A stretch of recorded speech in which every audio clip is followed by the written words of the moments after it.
news analysis show where we review and analyze the news and also talk about issues affecting us as citizens of Nigeria, ranging from politics, health, education, security, and other topical stories making rounds in the country. This morning, we'll be taking a look at the top stories in the newspapers this today. So, on the Guardian newspaper, Otedola asks federal government to release subsidy panel report on unmasked real beneficiaries. Otedola asked federal government to release subsidy panel report and unmask real beneficiaries. Remember that we are live on YouTube. You can subscribe to our YouTube channel on High Voltage News. Please like, comment, and share the video for others to be part of it. And also you can call in live into the studio. So save the number when we open the phone lines. You can call in and leave a comment on 0706 048 5853 or 0915 570 8347. All right, remember that when you leave a comment, it should be clean and very civil. Okay, back to the Guardian newspaper. Otedola has federal government to release subsidy panel reports on mask real beneficiaries. So the businessman Femi Otedola calling on the federal government to make public the findings of a subsidy probe. The fuel subsidy has been a controversial subject in Nigeria. And for years, the government said that it was paying trillions of naira to make petrol cheaper for citizens. But many Nigerians complained that they never saw the benefits. Like up till now, we've not seen the benefit of these petrol prices. It doesn't reduce, it keeps increasing. And so we still want to understand the results of this subsidy removal that has been on for years. So the allegation that a small group of powerful people and companies are the ones benefiting from the subsidy funds. Meanwhile, this is what the whole country should benefit from, and a particular group of persons are benefiting from it. So what Otedola is saying is that Nigerians still do not know the truth.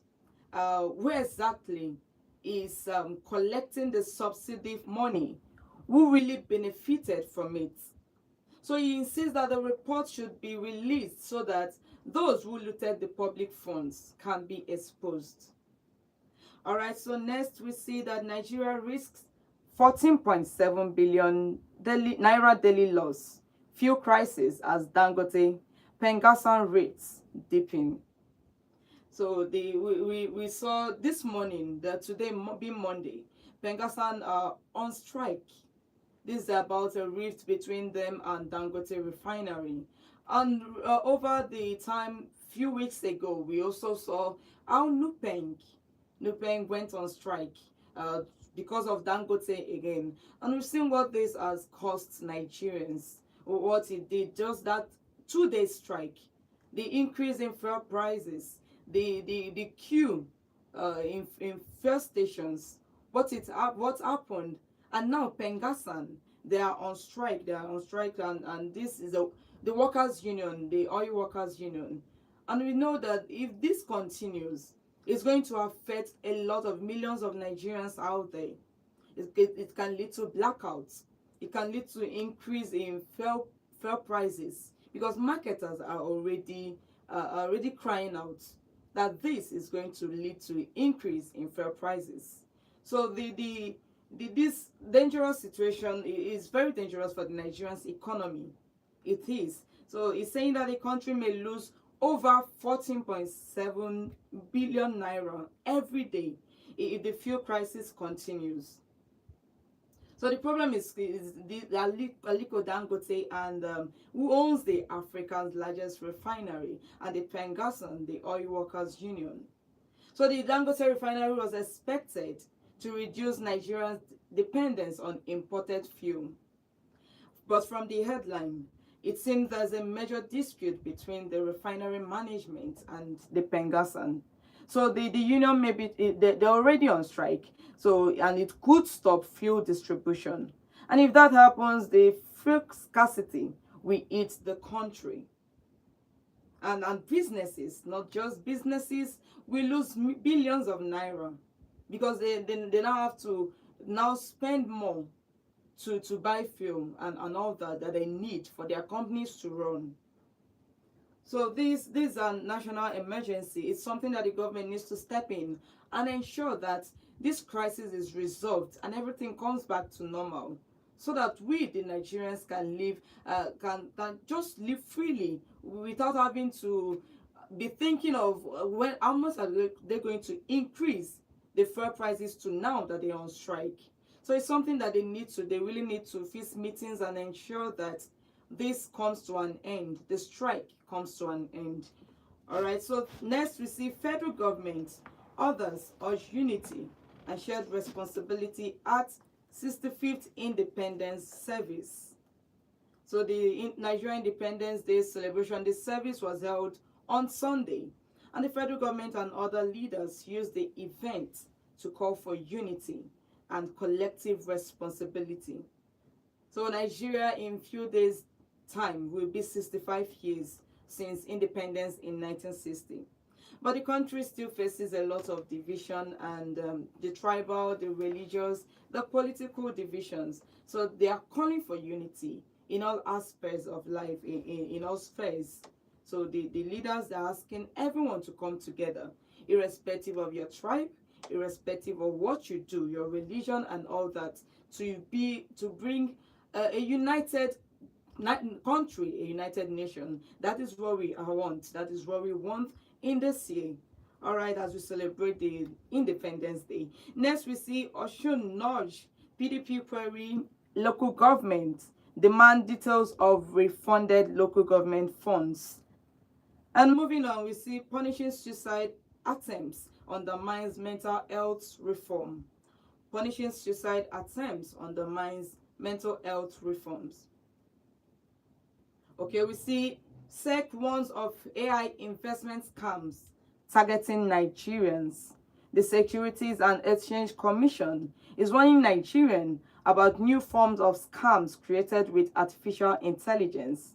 So the fraudsters now, they use AI tools to design very convincing websites and videos and even fake customer reviews to trick people into investing money. We've seen a lot of it over the years and what it has done to the economy of the people out there. So whatever investments you are making, you need to be sure that you are making the right investments into the right place. All right, resident doctors issue federal government 30-day ultimatum over unmet demands. Resident doctors issued federal government 30-day ultimatum over unmet demands. So the resident doctors, who are the backbone of Nigeria's hospital, are warning the government that they may go on strike in 30 days if their demands are not met. So these demands are usually about unpaid salaries, the poor working conditions, lack of equipment, and better training opportunities. So if they strike, we know what the hospitals are going to face, what the patients are going to face. Imagine our doctors who are supposed to treat patients going on strike. What is it going to do to the average Nigerian out there who is looking for someone to treat them, and they can't find anyone because the government has chosen to neglect the affairs of the doctors? So this sign of the Nigerian's health crisis, governments and doctors are always fighting. And it's not just the health sector, even in the education sector, the law enforcement sector, it feels like everyone is going on strike. So this is what the federal government needs to do. They need to look into every sphere of the sector, the sectors in Nigeria, and ensure that no one goes on strike. See what we are talking about. Pengasan, they are on strike because of a rift with Dangote refinery. And all these strikes end up affecting the ordinary Nigerian citizen there. It's affecting us. And the government needs to step in quickly and do something about this before it goes out of hands. They need to ensure that all these strike actions, calling on strike and all that, that it comes to end in Nigeria.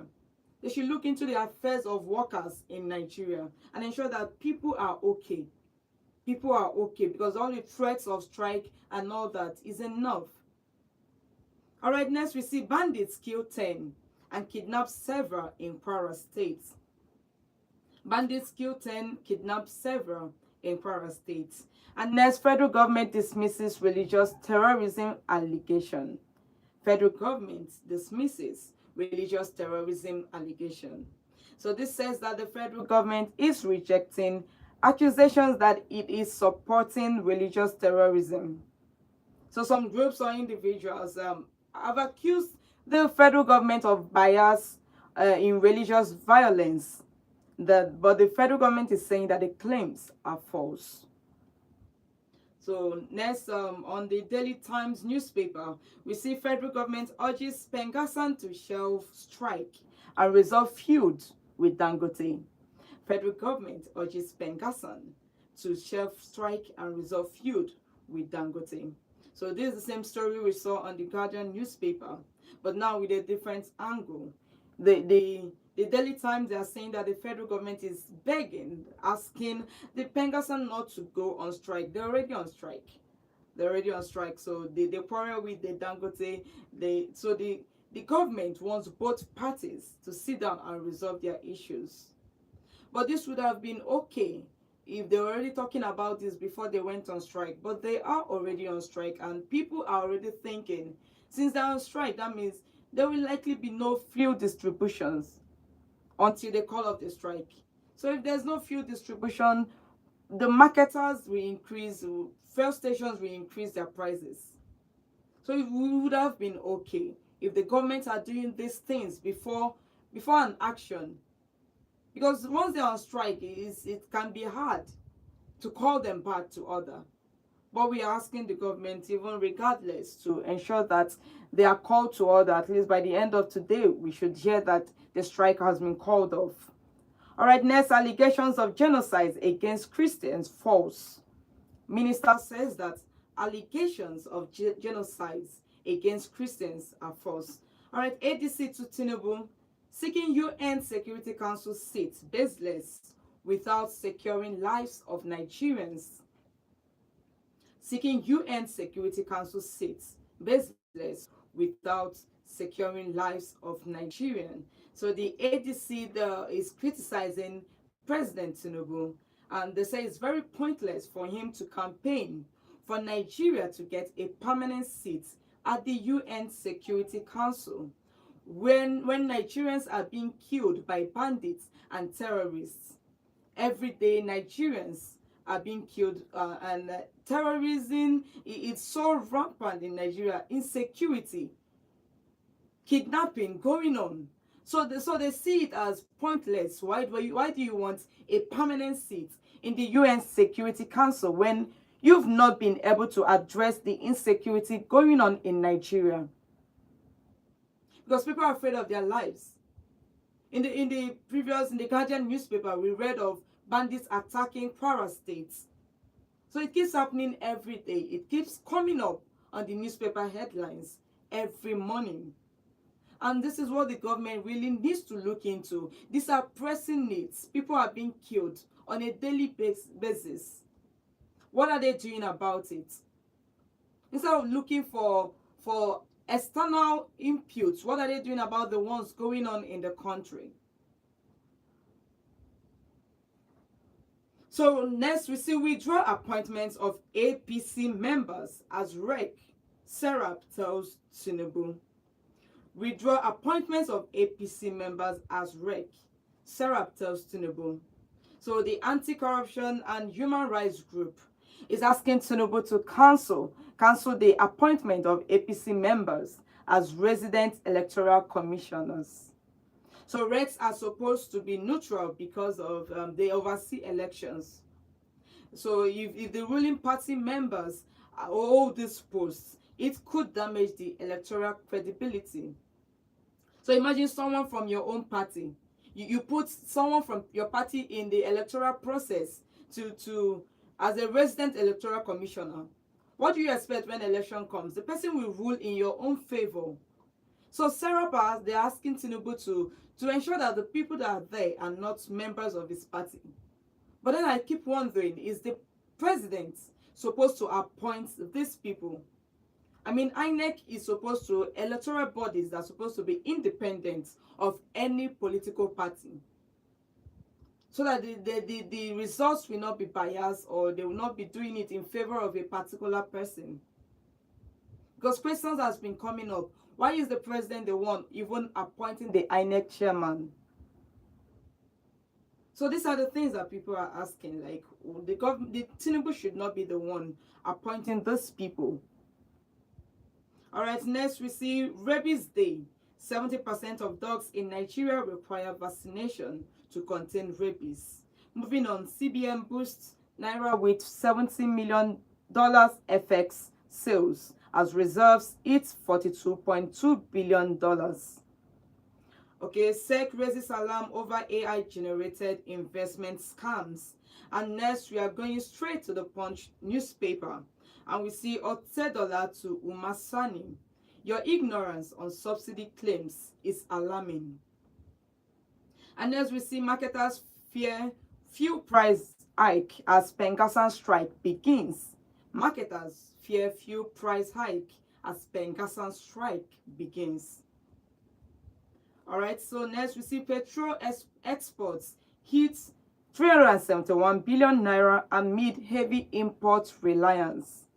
Petrol exports hits 371 billion naira amid heavy import reliance. And again, on the Punch newspaper, we see that the Christians not endangered or marginalized, federal government tackles critics. So the federal government, as we read earlier, they are responding to critics that claims that Christians are being endangered in Nigeria. So they said that is a false claim, that it's not true, that what they are saying is just political, that it is not true, that Christians are not being endangered in the country. So I leave the whole thing to you. Are Christians endangered in Nigeria or not? All right, moving on. Adamawa ADC gives Atiku ultimatum to pick membership card. Adamawa ADC gives Atiku ultimatum to pick membership card. So the ADC in Adamawa State is putting the pressure on former Vice President Atiku Abubakar. So they are giving him an ultimatum to come and officially register with the party by collecting its membership card. All right, next we see Osun PDP. APC clash as federal government releases local government allocation.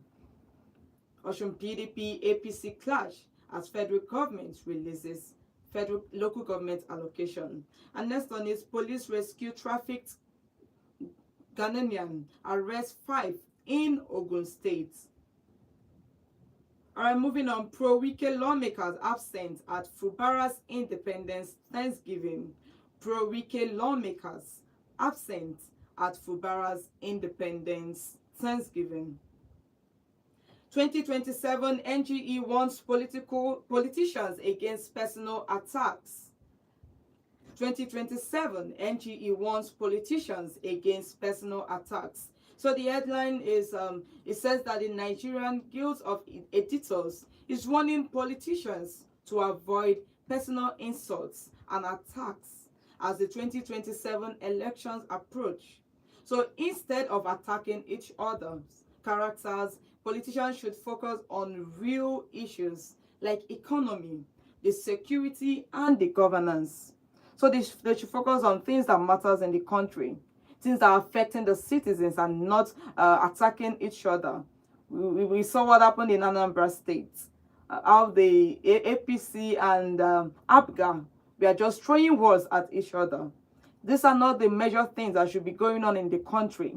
There are a lot of insecurity, bad governance, economy hardship that they should be looking into and ensuring that if they're working towards it, to ensure that people are enjoying their lives in the country and not facing a lot of economic down hardship and all that, insecurity. So these are the things they should be looking into and not just be throwing words at one another. All right, next we move straight to the Sun newspaper. 2027, Jonathan will return as president under PDP.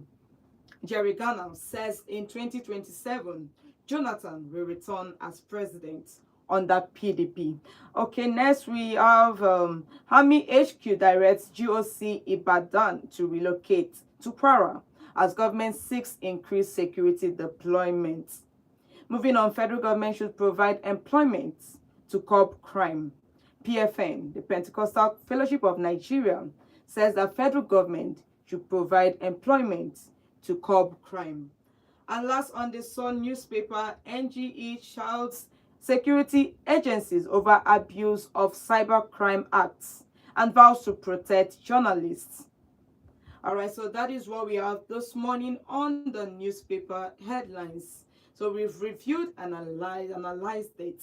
And remember that if you have any comments on the headlines that has been read so far, you can call in on the studio when the phone lines are open, of course. You can call us in on 0706 048 5853 or 0915 570 8347.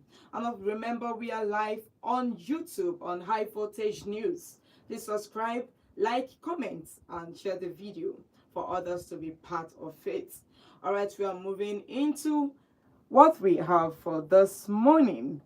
Okay, so imagine this: Nigerian politicians being sentenced to death for bribery, for corruption, and embezzlement of public funds. Would that finally put an end to corruption in Nigeria, or would it simply open another dark chapter in our political history? So it's something I want you to imagine this morning, because this is the area we are going into. If Nigerian politicians, they are sentenced to death for bribery, corruption, and embezzlement of public funds, would that put an end to corruption in Nigeria? Or would it simply open another dark chapter in our political history?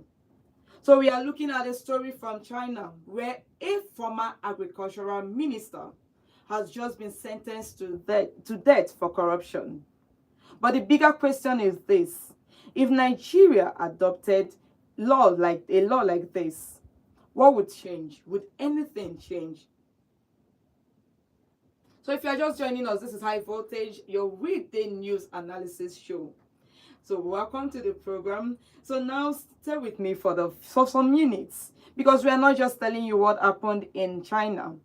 We are exploring whether Nigeria, a country that is drowning in corruption scandals, could ever adopt this ash law, a law like this. Can Nigeria adopt a law like this? So I want you to think along with me.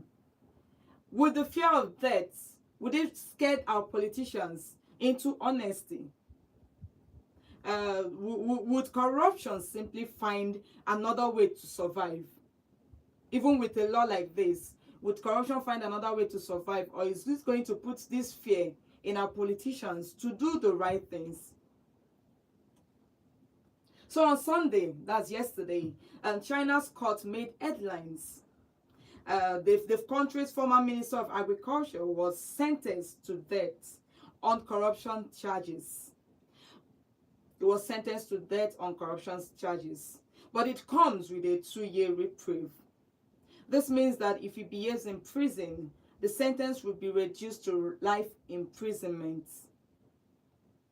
So between 2007 and 2024, he accepted bribes worth more than 268 million, that's about 38 million US dollars.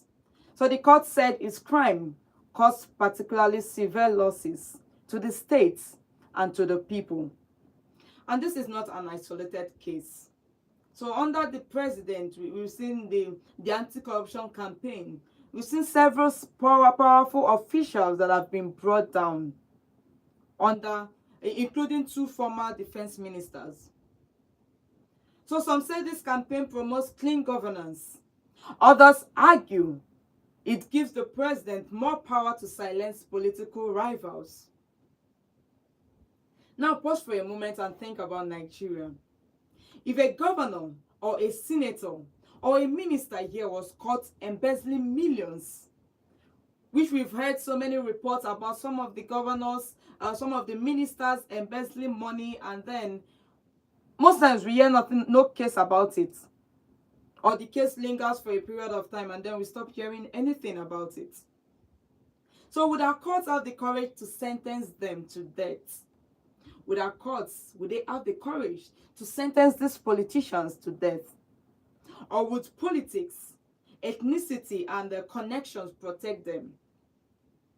Would it, but we've seen times and times over and over again, we see politicians being protected, even with claims of corruption, of embezzlement, of stealing. We see them, they are being protected by the judicial system, by the courts.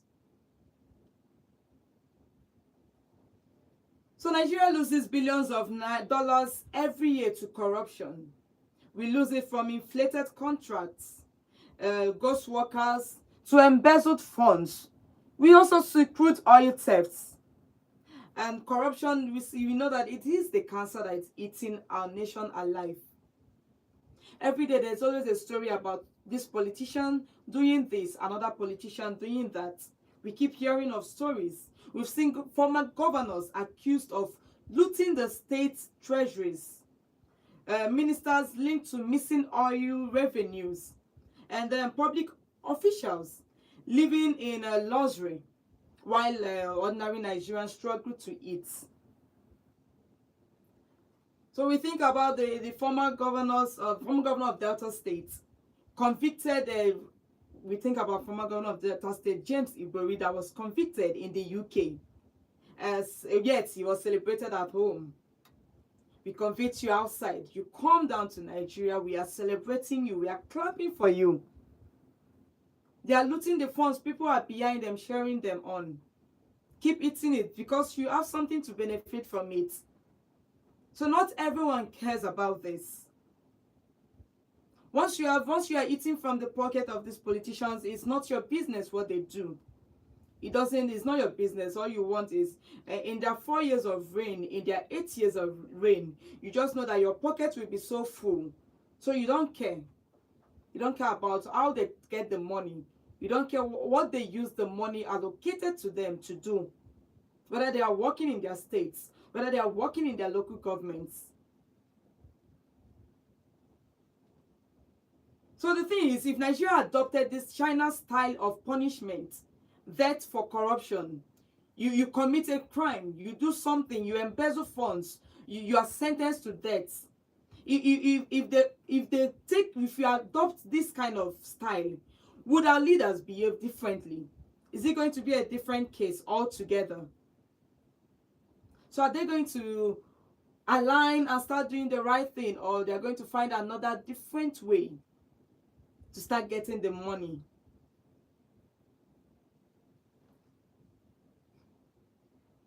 Because we really need to understand all this. In China, the critics argue that the law is sometimes a tool of politics, though. So, but in Nigeria, would it be used fairly when it's been adopted? Do you even think it should be adopted? It's a good thing. Because we've heard that over there, because of this, when you commit a crime, you are being sentenced, as a politician, you are being sentenced to death. You see that some people are behaving very well. Corruption is less over there because of this law. So if we implement it in a country like Nigeria, is it going to help? Is it going to ensure that the corruption rate comes down?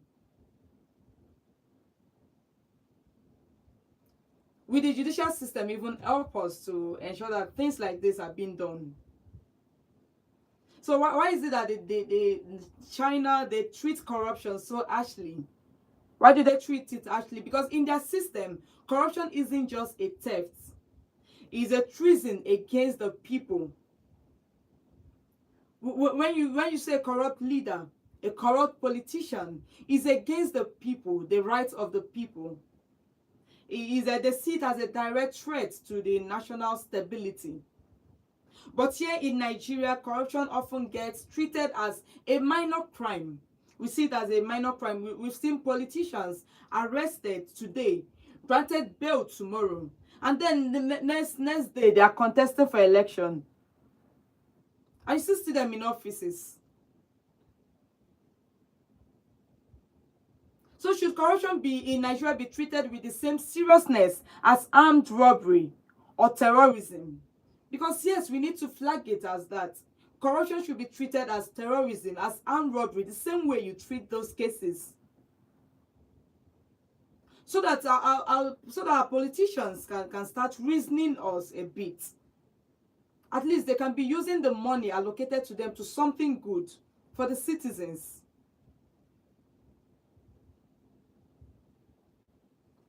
Or do you think that the law only deepens mistrust in our justice system? Because when you bring a law like this, do you think it's going to do anything? The judicial system, the lawyers, the judges, are they going to rule in favor of these politicians? Or in favor of the people? Because we've seen over time what happens with the judicial system. They come and treat cases. Some cases lingers for years. And before you know it, everyone forgets about it and moves on to the next case. And nothing is being done. A politician is being accused. You are in power. You have been accused of corruption, of theft. And everyone is looking the other way. Nobody wants to investigate the matter and find out what this particular politician is doing.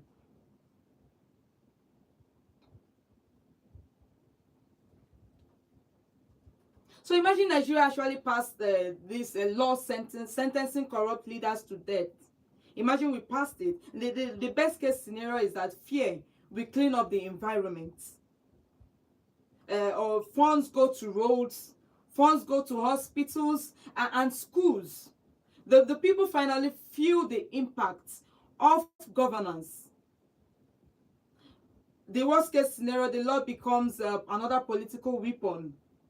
Maybe the opposition leaders get targeted, while those in power protect their own. We see what EFCC does. We already have anti-corrupt agencies in Nigeria. We have the EFCC, we have the ICPC. We see that most times they're only targeting those in the opposition party of the ruling party. They don't go after those in the government. They go after those that they feel are opposing, are threats to the government. So when laws like this are established in the country, is it going to favor just the ruling parties? Is it going to be something that affects everyone, no matter who you are, no matter the kind of, no matter whether you are you are still in position or not? So far, there are claims of corruption, claims of theft, claims of embezzlement. They are going to investigate the matter, and if found guilty,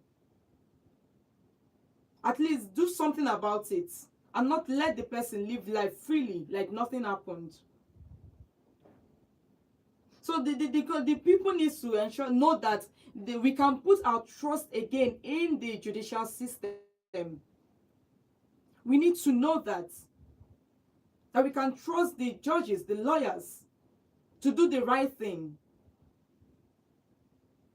So what do you think about the system that that China they are practicing? What do you think about it? If it's implemented in the country, in Nigeria, what is it going to do? Is it going to flush out corruption? Or is it going to find another way? So yes, the phone lines are open on 0706 048 5853 or 0915 570 347. So call us in and let us know what you think about the whole thing. Hello, good morning. Hello, good morning. Good morning, you are welcome. Please, your name and your location. Thank you. My name is Happyman Electric. I'm calling from again in Eminem. All right, please go ahead. Alright. See, based on what you're saying this morning, it's a very good idea if our government will adopt that system in Nigeria. Okay. But it will not be possible. It will not be possible. Because our politicians, they are very trickish people. They use it against their opposition. They believe that someone who sits in office and use pen to steal all the money meant for the poor masses is better than a man who goes to rob one man and collect his money. Okay. And secondly, the presidency, our president, the kind of power he has Mm. in this country is too much, and that is where the problem is coming from. Okay. And he uses his power to influence the judiciary and making them not to perform their duty very well. Mm. If the judiciary is actually dependent on their own as one of the organs of government, Yes. and they display their duty very well, our president doesn't have the power to determine or say what happens in a country without first of all listening or knowing what the law says about it. Okay. Yeah. But the judicial system is very weak and they are very poor in their performance. Mm. So the president will use his power to influence them and decide or determine what happens. Mm. You are talking about the politician in Benue State. What of the former governor of Kogi State? Okay. Where is he now? Nobody talks about all these things he did or all these Mm. policies like when he was the governor. Mm. He's still in this country, he's still enjoying, he's still moving freely, nothing is going on, nobody's holding him accountable for all the wrongs he did. So the best thing we can do for this country is for all we the masses to come out. If it is a protest, we do it. So that these people know that they are actually hitting us very hard. Okay. The thing is actually paying us the poor masses. If you go to hospital, you cannot get a good treatment as a citizen. Mm. The thing meant for the poor masses, somebody will single-handedly hijack it and using it for his own personal interest and good. So it will be a very good idea to adopt the system, but I don't think it's possible in this country because our politicians are very selfish people. Okay. So All right. Thank you so much for calling in. And you too can also be part of the program. Call us on 0706 048 5853 or 0915 570 8347. Let's know what you think. Do you think that the death penalty for corruption would work in Nigeria? Or would it only bring more fear and more silence while giving the ruling class even more power? Should we instead focus on strengthening the EFCC, the ICPC, and the judiciary so that no one escapes justice? What do you think about this whole situation? Hello, good morning. Okay, your name and your location, please. All right. my sister, Mm. if you work in China, if you work in China, if you ever work in China, because China started daily to safety. Okay. Nigeria foundation are always very advantageous. Hello. Okay, we stopped hearing you. Please do well to call back again on 0706 048 5853 or 0915 570 8347. So the calling and share your perspective. Tell us what you think about the whole thing. The practices in China, the death centers working over there. Is it going to work? We know it's going to take time. Even if it's been implemented, even if they suggest the whole idea in Nigeria, it's going to take time. But then eventually, do you think it's something that in some years to come, when they start talking about it now, will it work in Nigeria? And when they even bring it down, is it going to stop the whole corruption of a thing, embezzlement of funds going on in the country? Hello, good morning. Good morning, please. Your name and your location. All right, welcome. Please go ahead. We don't have a working institution. Okay. So this kind of thing is not gonna work. Mm. Are you getting me? Yes. If we have a working institution, we have agencies responsible for corruption. What are they doing? Even before you go into any of it, there are what is it called? There are documents you need to sign. Okay. To declare your address. So what do we do? See, what our politicians do, they do declare assets in advance, hoping to steal in order to acquire that property. That is what they do. So our institutions are not working. When our institutions start working, all these things will come. We don't even need our judiciary need to work. This delay of corruption prosecution that will link us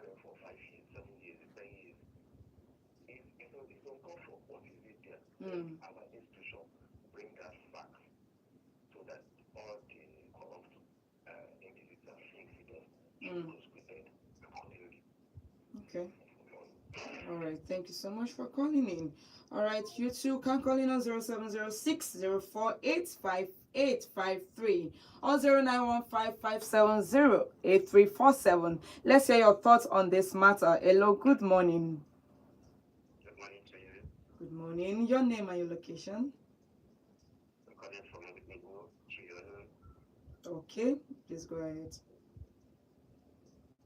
I'm so happy in what you are discussing in the air. Okay. Yes, what you are talking is real, but the problem was discussed started from the politicians. Okay. Yes. Because you try to, they try to emphasize so certain things when they come out to voting for campaigns. The mouth is sweeter than the honey. Then when you vote for them, they change everything or turn everything upside down. The main thing we're talking is about the judiciary. Actually, judiciary in Nigeria, because of money on them 3 years, I don't know reason why the judiciary is put fear on them because of money. But if you don't receive money, then you see their life. That's what's happening in this country. So I'm happy that hearing these words. It's not easy because this country is too much. The corruption is over every day increasing. So because of the corruption, it's not easy to be. I mean, you are big talking. So I'm happy to hear this. Thank you. Thank you so much. Thank you so much for calling in. All right, 0706 048 or 0915 because some Nigeria say that only this harsh punishment will work, that our leaders don't fear jail. Because a lot of people have been sent to jail and they come out and they continue what they were from where they stopped. So, but they will fear death. They will fear death. So when you know that the opposition party is targeting you, you will know that when you're in office, you will not do anything stupid. Because when you come out, there are people that are in position that will go back and look at the things that you did and try to convict you. So this laws like this are going to put our politicians in check. Like they're going to make them to do things properly while in office. When they allocate some money to you, you send it to where it's supposed to be. Allocate money for roads, allocate money for hospitals. Look at our hospitals, look at the things that are going wrong. Look at our roads. Accidents keep occurring every day because of bad roads. Because I know some people will try to link it to careless driving, but then we also talk about the bad roads that are causing accidents every day. Look at the hospitals that are lacking equipment. Federal hospitals, you go there, they're lacking beds, lacking equipment needed to treat the patients. And it's not like every day you keep hearing that money was allocated to this person, money was allocated to the state, to the local government. But when you look down, you don't see what the money is used for. You don't see what they are using it to do.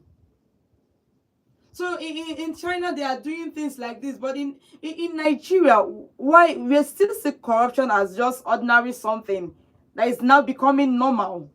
It's not an offense. So what are the governments going to do about these corrupt practices going on? You that is trying to work on your opposition party, try to investigate them. What are you doing? You that is inside in the office, what are you doing? Are you ensuring that things are going to get better while in office and while you leave the office? So China is choosing the death penalty as its weapon. Nigeria is still debating whether corruption should even carry serious consequences. But I leave you with this. Do you believe that this corruption can ever truly be defeated in Nigeria, no matter the punishment? Do we even need to bring in death penalty for the politicians to know that they are there to serve the people? They are there to serve the citizens and not for themselves, and not there to loot money, and not there to enrich themselves.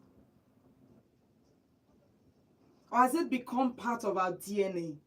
Whenever you call a Nigerian, you see corruption. Is it not part of our DNA? Or is it something that we can change as a nation? We can come together and say, enough of this. I can't be associated with corruption. And it goes from the top to the down.